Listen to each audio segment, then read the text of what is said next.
My genius resides in my nostrils. In the previous part, we discussed the recurring theme of physicality in Ecce Homo. Nietzsche wants us to focus on the here and now, away from the idealistic Hinterwelt. Not only does Nietzsche focus on the outer world, for example by discussing diet or climate, but he also focuses on the inner world. Ecce Homo is full of references to the human body, and most interestingly, the nose. For Nietzsche, the nose is the most underrated of the senses, having received very little interest in philosophy. Yet, the sense of smell is perhaps one of the most powerful ones, able to instantly take us back to a memory when we smell a certain aroma. But the nose is also an excellent warning system. It warns us against rotten food, for example. It elicits a reaction of disgust more powerful than mere visuals. Rotten meat looks disgusting, for sure, but have you ever smelled it? Ecce Homo is littered with references to noses and smell. For example, talking about the birth of tragedy, Nietzsche remarks that it smells offensively of Hegel. And we instantly know he must not be very proud of this work. He takes the metaphor of smell even further, adding that in some places the book is infected with the bitter odor of corpses, which is peculiar to Schopenhauer. And this brings us to the meat of the matter.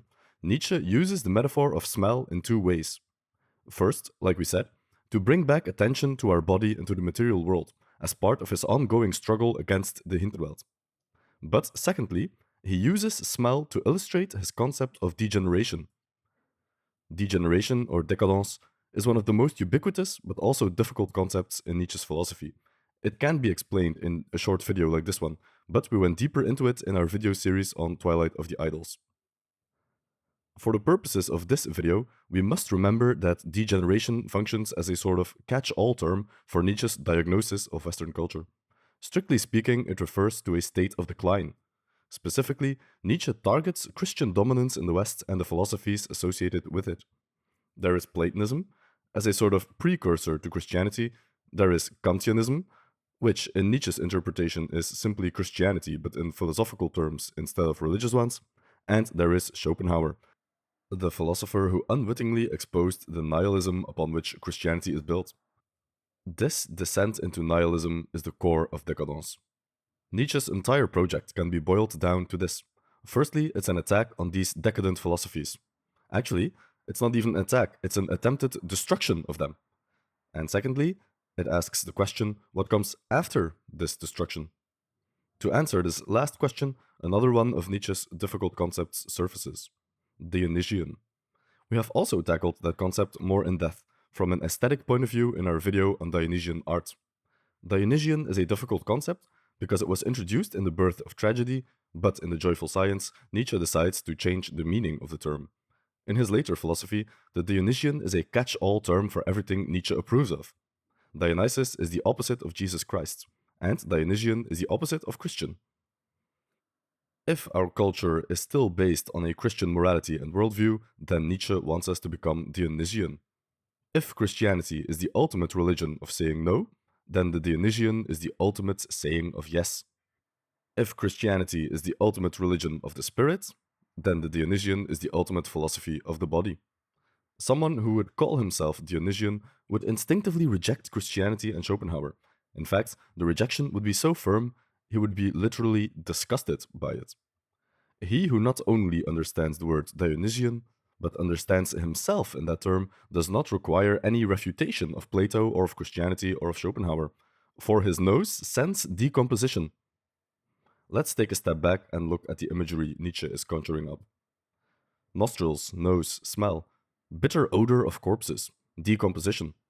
This is strong language, but that's exactly Nietzsche's point. This is serious business. In a way, Nietzsche's entire philosophy is encapsulated in this extended metaphor. We have the element of decline, or décadence, the descent of philosophy into the Hinterwelt, a made-up behind world, in other words, the descent into nihilism. And we have the focus on the body, the first step in Nietzsche's proposed solution. We're going back to the material world, back to the body instead of the spirit, a refocus on the here and now, on this world and on this life. Let's try to see how far we can take this metaphor. If Christianity and Schopenhauer smell rotten, if they are decaying, decadent, degenerated, then what would be the opposite? What would smell good, clean, and fresh? Well, that would be Thus Spoke Zarathustra, of course. The book Nietzsche calls literally the book of mountain air. Throughout Ecce Homo, Nietzsche refers to his own philosophy, specifically to his Zarathustra, to fresh air.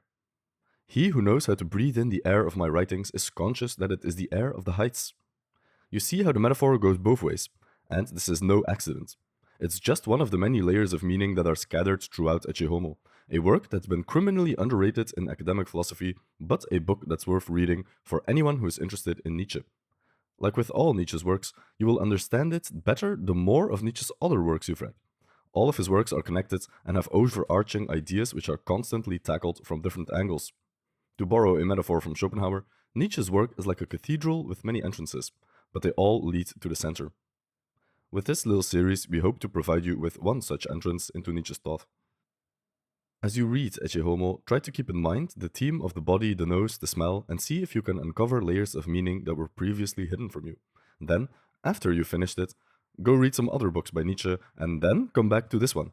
You will be surprised at how different the experience is.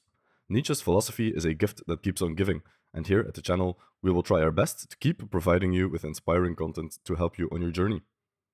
A big shout out to our Patreons who make long form content like this possible. If you want to support the channel, there's a link in the description. Patreons who pledge $10 per month or more will have access to a monthly Patreon exclusive video. Thank you for watching, and we'll see you in the next one. If you want more Nietzsche, we have done in-depth analyses of other works such as The Genealogy of Morals and Twilight of the Idols. Again, thank you for watching, and we'll see you in the next one.